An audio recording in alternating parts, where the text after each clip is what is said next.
Divine ownership of our lives and resources. That's the topic this morning. Divine ownership of our life and resources. God owns us and owns everything about us. Sister, you need to understand that as a Christian sister, God owns you and owns even your hair. Your hair. He owns it. So he decides the type of style you're going to make your hair and the type of style that you will never make your hair. It's his decision. It is not your decision. He decides the way you dress and the way you ought not to dress. It's his decision, no longer your decision. Look up here. Do you know that once a woman gets married to a man, marriage is not just giving your hand in marriage. That's what they say. I've given my hand in marriage. No. The truth of it is that you didn't give your hand in marriage. You gave your will in marriage. Did you understand that? Sisters, please, let me talk to those young sisters. Getting married is giving your will in marriage. It's not giving your hand. Because after you get married, some of the things you want to do, if your husband doesn't want it, you can't do it again. Am I talking? Yes, it's your will you give out. That's how marriage is. So women don't understand that. That's why there's always trouble at home.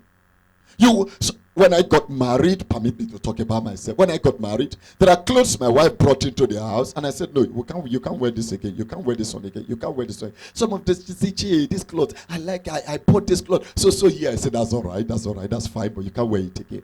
And we condemned it. It is now my will, that she's following now, not her will again. If she keeps her will, I keep my will, the house will not contain us. Do you understand that? So if you keep your will, Jesus keeps his will, you cannot be a Christian. So your will must be subsumed in the will of Christ. Sometimes she wants to eat this type of soup, and I say, no, we'll cook this type of soup. What will she do? She won't cook 2 pots in the house. Am I talking? She won't cook 2 pots in the house. I don't have money for that 2 pot. So she will let her own will go and then follow my own will. Even if the soup is not what she intended to eat that week. That's the way we serve God.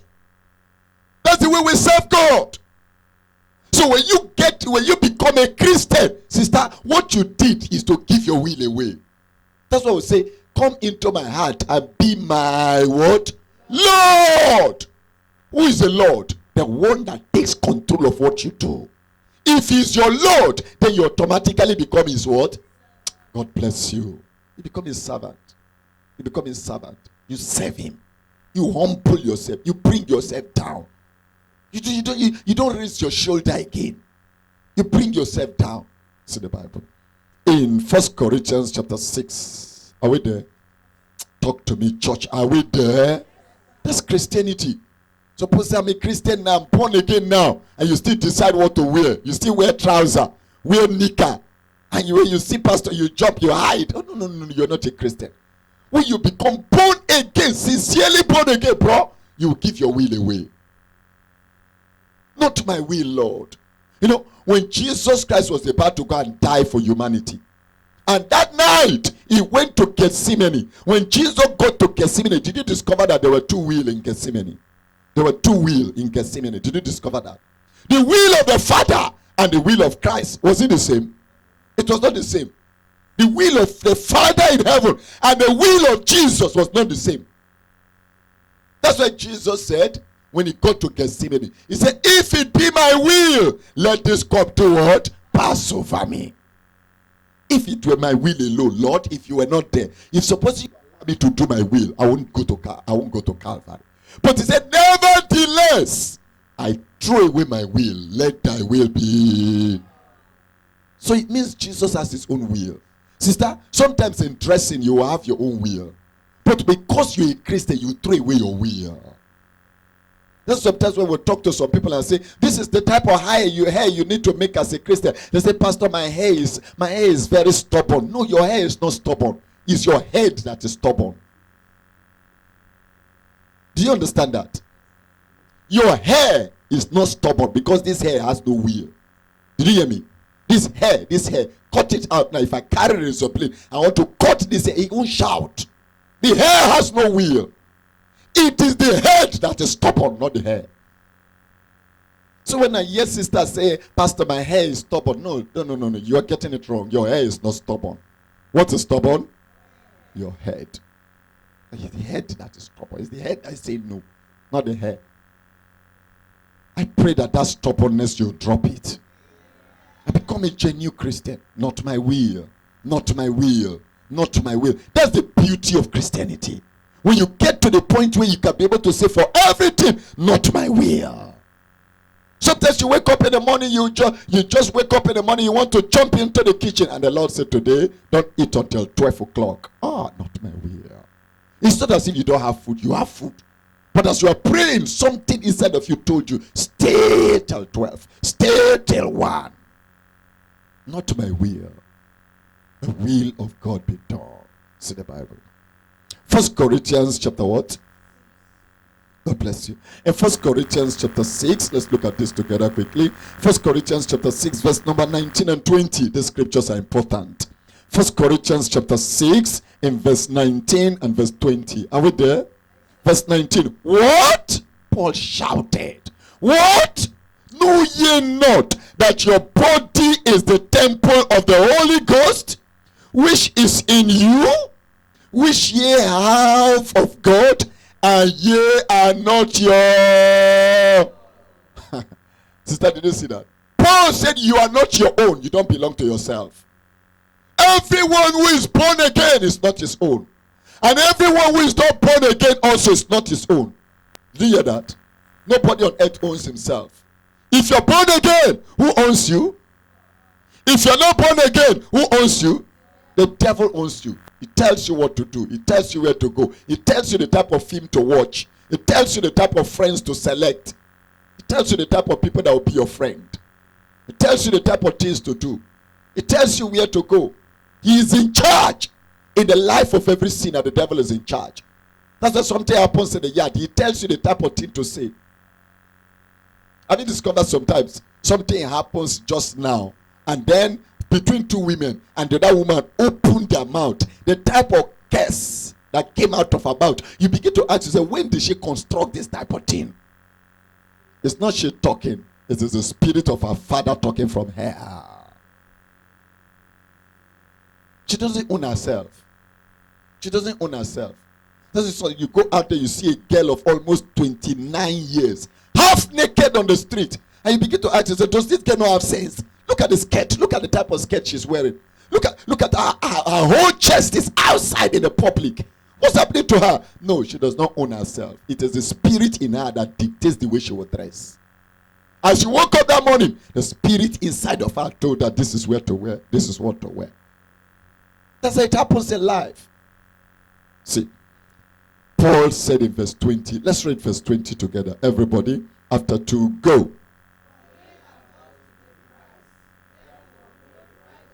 Stop. Did you see something there? That's what many pastors don't see.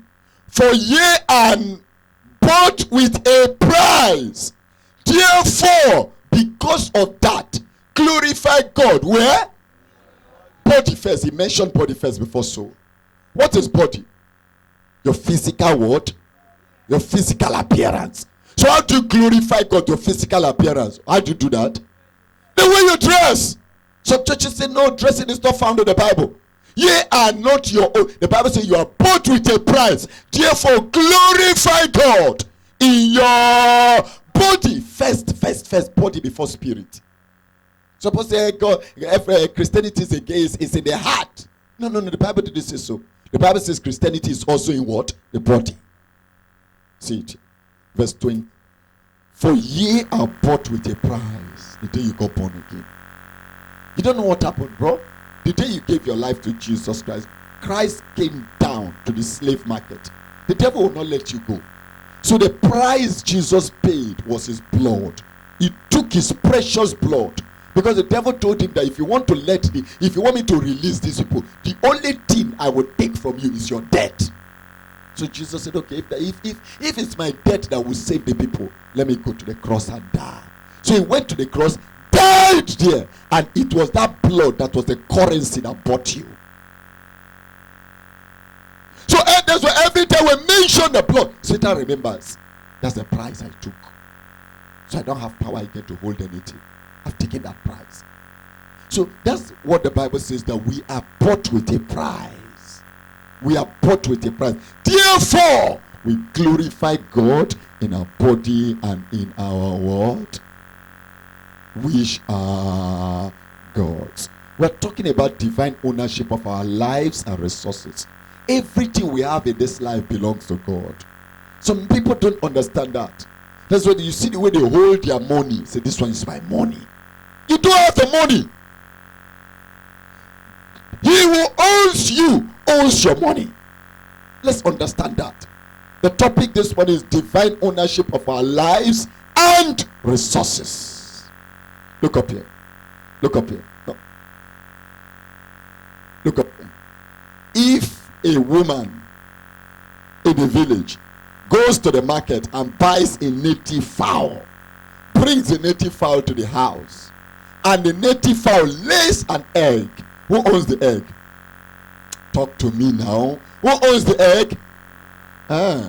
What if the egg hatches and then there are little chicks? Who own them? So wonderful. He who owns the hen owns the egg and owns what? The chick. So even if the hen gives birth to 1,000 chick, all the 1,000 chick belong to the woman. The same theory applies in your life. If God owns you, bro, every money in your bank account belongs to God too.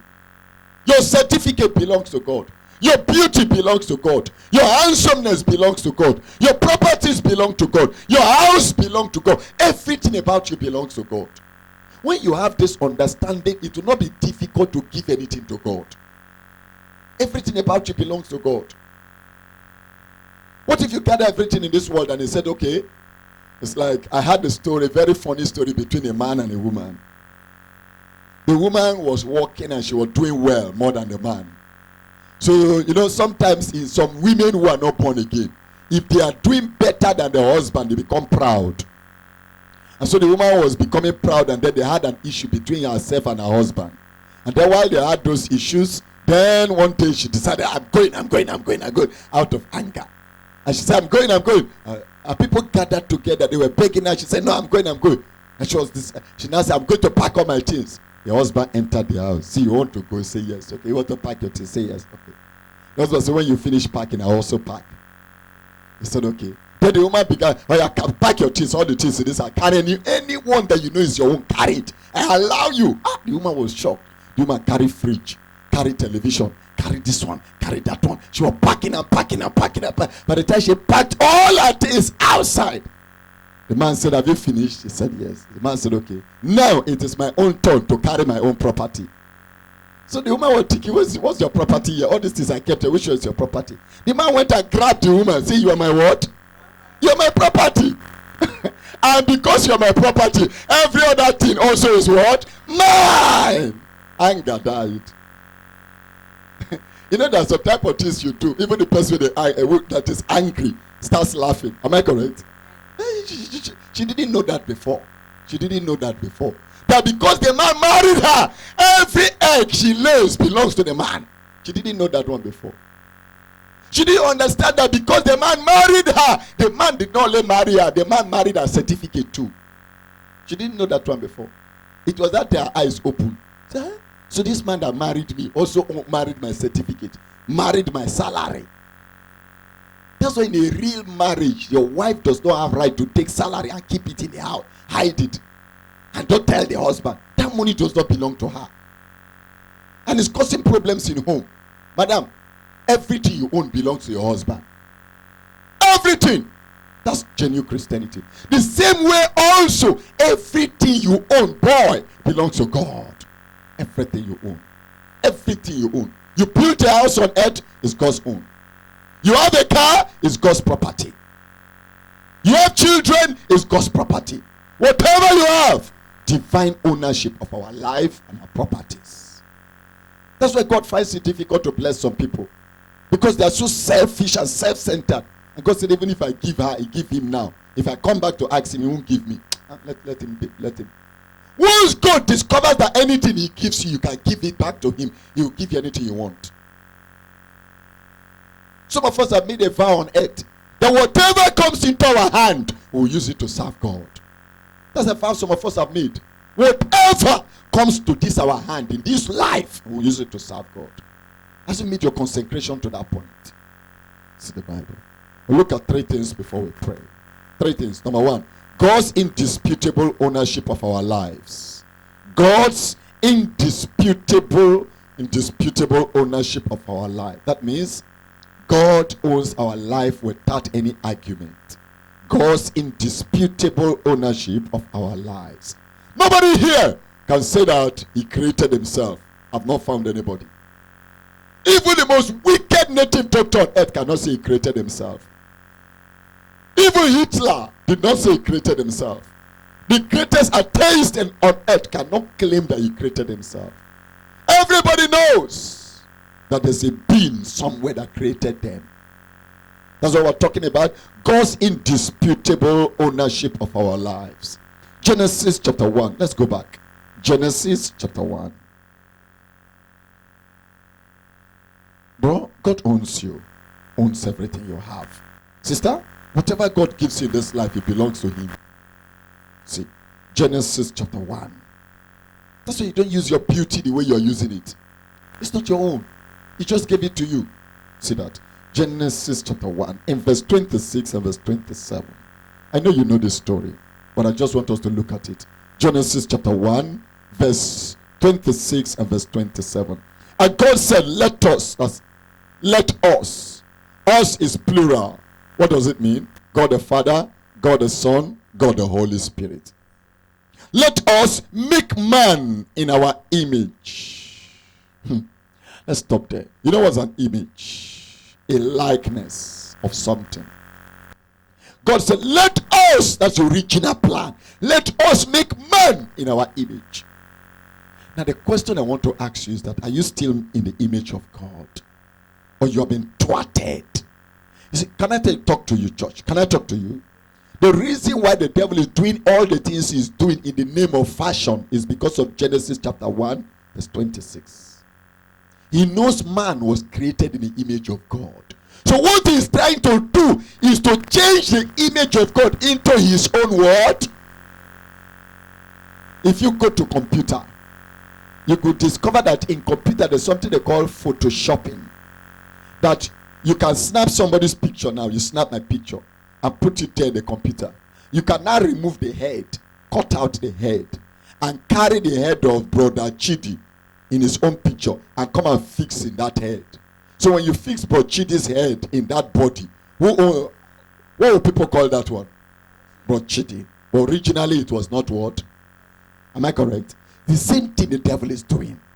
The devil knows that man is in the image of God. So Satan is removing some things away from man and bringing his own image and fixing it there. I was going out the other day with my wife and I saw a lady and I called my wife and said, look at the eyelashes on her eyes are enough for 3 other prostitutes to share. If you share it for 3 other prostitutes, they'll be satisfied. Only she put it in her eyes. Is that the image of God? That's no longer the image of the God. God does not have eyelashes like that. So he didn't create it like that. The eye pencil you are wearing today, is that the image of God? Can God in heaven wake up one morning and then carry mirror and be painting his eyes? You're no longer the image of God. The bleaching cream you are buying up and down and bleaching every part of your body, is that the image of God?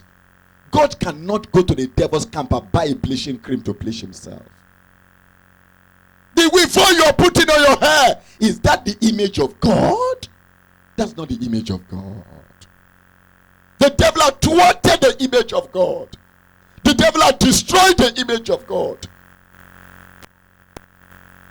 Almost if you check up, if you watch some television production, you see a white people. Oh God, I was talking to see white people that God gave one of the most beautiful skin on earth. Look at their skin.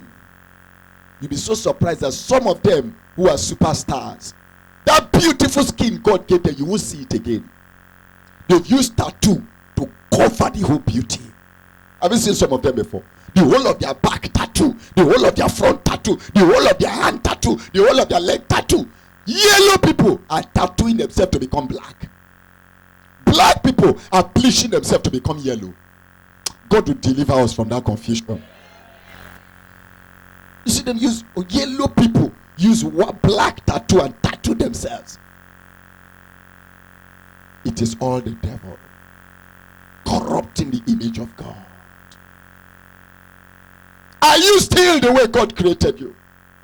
If you die today and your spirit comes up, will God still recognize your spirit? When some people are going to the judgment throne as they are walking, even God looks at them and says, this is not, where is this all coming from? But that was the image he created 45 years ago. When it returns back to him, God doesn't recognize it again. Sister, when you leave this world and return back to God, will God recognize you? Or the angels will say there's a demon coming for judgment. But lo and behold, is a young girl that lived only 25 years on earth. And the Lord says, Kai, 25 years ago when I created you, look at what you were. Look at what is returning back to me now. A masquerade.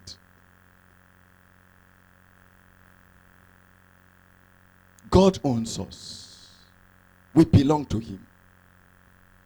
We must respect that. See the Bible. In Psalm 75. Psalm 75. Let me see if I can rush through to our message today. Psalm 75. Please follow me. Psalm 95. Psalm 95. 9:5. In Psalm 95 verse 6 to 11. In Psalm 95 verse 6 to 11. Oh, come, let us worship and bow down. Let us kneel down before the Lord, our maker, our maker, our maker. For he is our God, and we are the people of his pastures and the sheep of his hand. Today, if you will hear his voice, harden not your heart, as in the provocation, as in the day of temptation in the wilderness. You belong to him. And when you hear his voice, do not harden your heart. In Psalm 119, Psalm 119, turn your Bible, Psalm 119. Psalm 119, let's look at God's word together. In Psalm 119 verse 7 to 3, we belong to God. We are God's creation. In Psalm 119 verse 7 to 3, thy hands have made me and fashioned me. God's fashion, he is the one that fashioned you. Your nose is short, it's his handwork. Your nose are long, it is handwork. Your legs are straight, it's God's handwork. Your legs are curved, it's God's handwork. Whatever God delights in varieties. You know what's varieties? Talk to me, church. Do you know what is varieties? Varieties means what? Different things. God delights in different things. That's why there's nothing God created on earth that is only one. Have you seen ants before? Ants. Have you discovered that there are different type of ants? Am I correct? Why didn't you just create only one? There are different things. God delights in varieties. When God creates vegetable, is there only one type of vegetable? No. When God created apple, even apple is not only one type of apple. Am I correct? There are different type of apple. Even yam, there's not only one type of yam. There are different species of yam. Am I talking? There's nothing God creates that is only one. When God created human beings are not only one. Come to Africa, you see black people. Go to America, you see white people. Do you know that even among the white people, they are not the same? Am I talking? Do you know that we call the Americans white people? If you go to India, they don't call them white people. They call them red Indians. Their own type of yellow is different from the American type of yellow. Am I talking? If you live there and go to places like China, their own type of yellow and face is also different. Am I talking? God delights in varieties. The same thing even in church. God does not create every church to have one style, one way of worship. God delights in varieties. We need to understand that. So if you are short, there's a reason why God wanted to see God wanted to see short people. That's why he created you like that. If you are tall, God wanted to see, let's raise up somebody, let's see tall people. That's why God created you like that. So you need to be happy the way God created you. Tell yourself, I'm happy the way God created me. Yes. The lion does not say, I want to be like an elephant. That's foolishness. The lion has an advantage. The elephant does not say, I want to be like a lion. That's foolishness. Sometimes, even the cockroach does not desire to be like the fowl. Even the fowl sometimes does not desire to be like the cockroach. That's how God created us. But he is the one who had created every one of us. So we need to understand that. See the Bible. In Psalm 119, verse what? 73. The hands have made me and fashioned me. Give me understanding that I may learn thy commandments. Psalm 139. Psalm 139. Turn your Bible. Psalm 139. Psalm 139. Don't say I want to be a man. No, you're a woman. Don't say I want to be a woman. No, you're a man. There's trouble. This morning I stood there and I saw a young man putting on a very big earring on his ear Sunday morning. And something just told me, some of the women are throwing away their earring. The boys are picking it up. That's the confusion. Psalm 139, verse 11. Psalm 139 in verse 11. And they call it fashion. Psalm 139, verse 11. If I say, surely the darkness shall cover me, even night shall be light about me. There's no way to hide from him. David said, if I just make up my mind that darkness will cover me, that God will not see me. He said that darkness will be like light before God. Verse number 12. Yea, the darkness hideth not from thee. He said, but the night shineth as the day, and the darkness and the night and the light are both alike unto thee. In verse number 13, it says, for thou hast possessed my reins, thou hast covered me in my mother. Come on, you don't understand. When you understand what God has done in creating you, you will respect creation and then give honor to God and stay like that. When you were in your mommy's womb, do you know you were eating? Talk to me, church. Do you know you were eating? How were you eating? From the navel. But do you also know that you were passing out excreta? You were passing out excreta. Where were you passing out the excreta? The trouble. Do you know that while you were inside your mother's womb, you were weaned? Where were you weaned? And all that was happening for a period of 9 months. God did all that for you. Then you came out to the world. And the day you jumped out into the world, you turned your eyes against God. And you now know how to dress yourself now. I don't understand. God created us. God owns us. We must give him that respect. We must give him that honor. Our creation is a wonder to us. See the Bible. In Isaiah chapter 44. Sorry. Before I read Isaiah chapter 44. Let's read verse. I read verse what? Verse 13. Let's read verse 14 together. Everybody. After 2, go.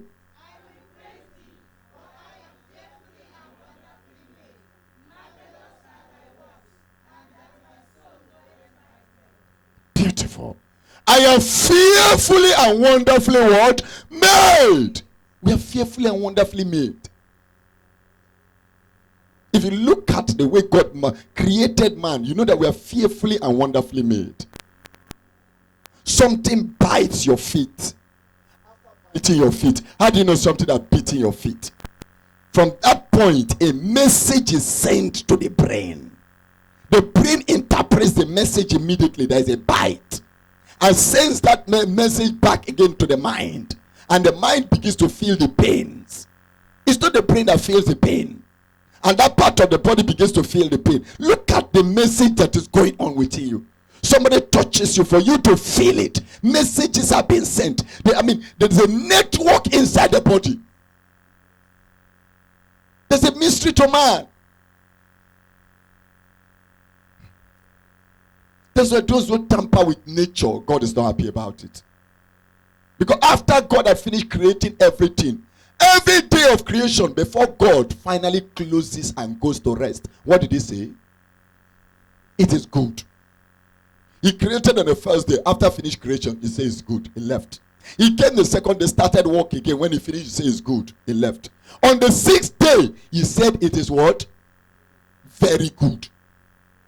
First day is good, second day is good, third day is good, fourth day. On the sixth day, God said it is very good. I finished everything. Everything is very good. Okay. The way I kept your eyebrow is okay. Don't go and be carrying razor blade and scrape all your eyebrow and go and carry eye pencil and draw one line. Fee. I don't understand people.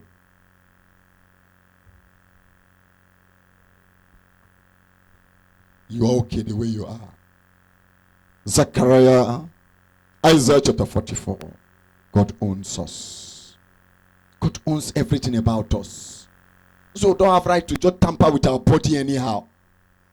The only thing, check the whole Bible. The only thing God said a man can do to his body is what? Circumcision. And that is what? That's what? Male circumcision, not female circumcision. Female circumcision is a sin. Those things that some people did, that's the work of the devil. God told Abraham, as a sign of my covenant with you, every male